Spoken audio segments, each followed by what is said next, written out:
Pro Football Playbook, presented by the Pigskin Podcast Network. Your source for team news, draft needs, player profiles and rankings, full Senior Bowl, Combine, and NFL draft coverage, news, analysis, discussion. It's in the playbook. Now, here is your host, sports journalist Bill Alvstad, and featured analyst Keith Myers.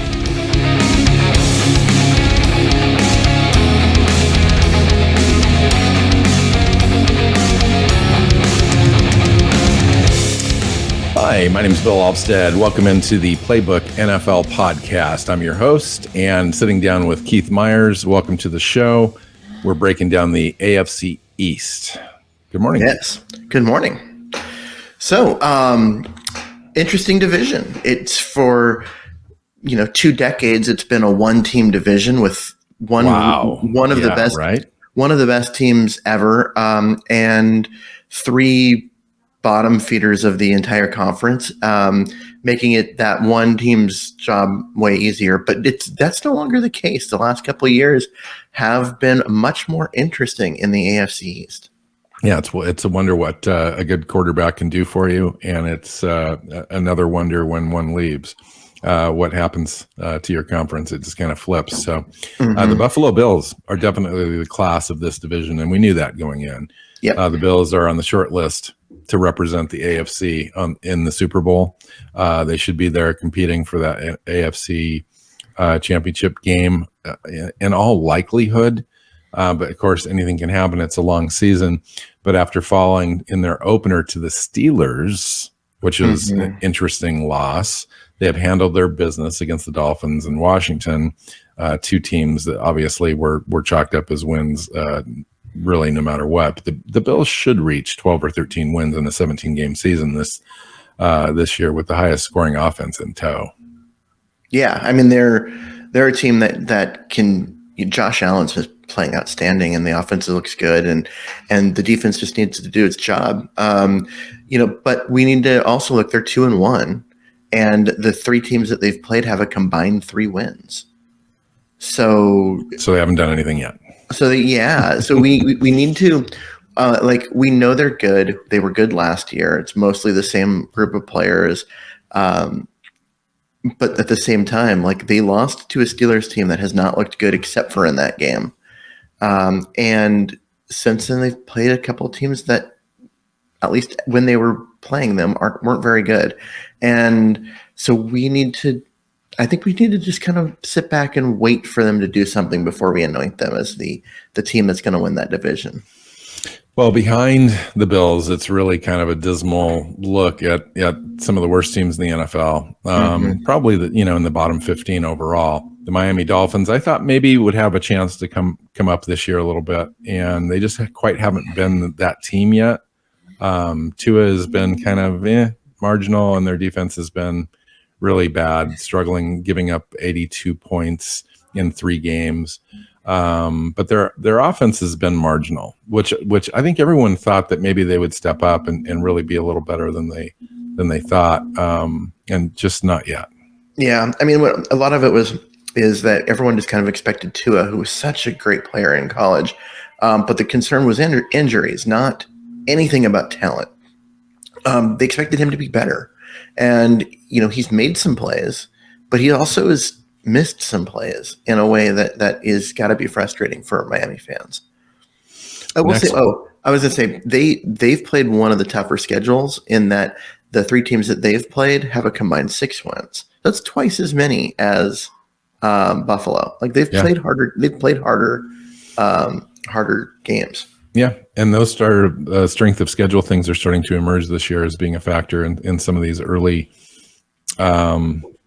records and so forth. So the Patriots sit at 1-2 as well, and they have an average offense and an average defense. They don't do anything particularly really well, and their point differential so far this year is +3.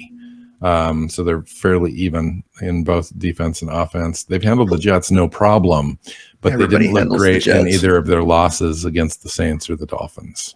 Yeah, I mean, this is a rebuilding team, and that's one of the. You mentioned the what happens when a great quarterback leaves and all of that, but part of it is that the great quarterback left to a good team. In the end, the Patriots are rebuilding, so it's more than just the quarterback left, but they're a rebuilding team that should be a year away from being competitive. Mac Wilson looks great. Mac Jones, sorry, Mac Jones looks great. Like, who's Mac Wilson? Sorry, I combined a couple of Zach Wilsons, right? Yeah. No. So yeah, he's looked well. I wouldn't say he's looked great. He's looked bad though. He looks like he's got some moments where he could kind of carry a team in a way that, say, is maybe a Jimmy Garoppolo type guy who's going to have some issues throwing the ball really deep, accurately, consistently, but can really make good decisions. Not turn the ball over, in the long run, and kind of march a team down the field consistently, which is kind of what the Patriots really like to do anyway under Bill Belichick. Yeah, I mean that's the Tom Brady thing. Is he was never a guy who threw the ball down the field well. He got better over time though. He did a little bit, but he's insanely accurate. He gets the ball out really quick. He makes incredibly smart decisions. And those are the things that Bill Belichick's offense requires. And it happened to be Tom Brady's greatest strengths. And so Mac Jones has some of those qualities. We've seen quick decision-making and getting the ball out and accuracy, but not enough of it. And they're 1-2, but the three teams they've played have a combined 3 wins.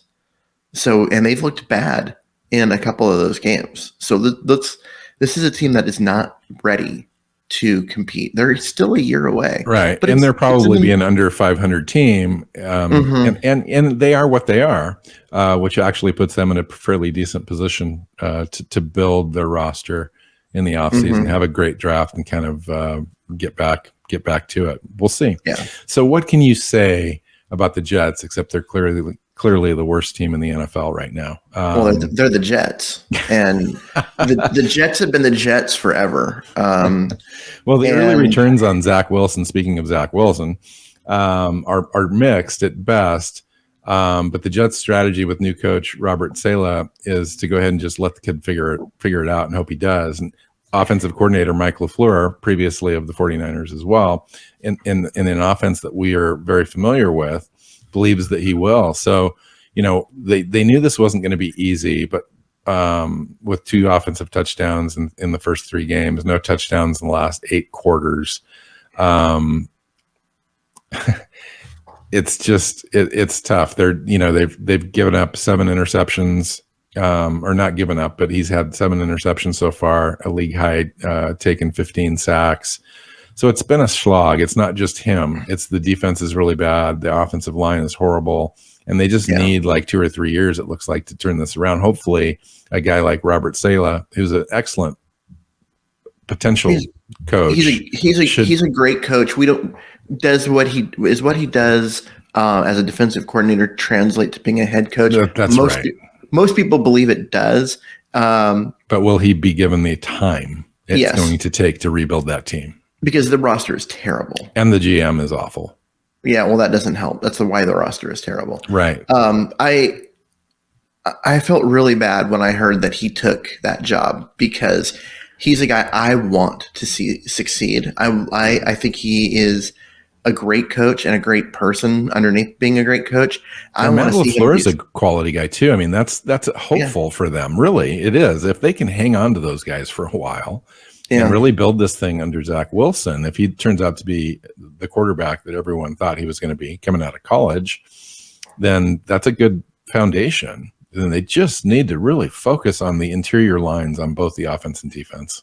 Yeah, and it would help if they had a GM that understood that. And yeah, we'll see.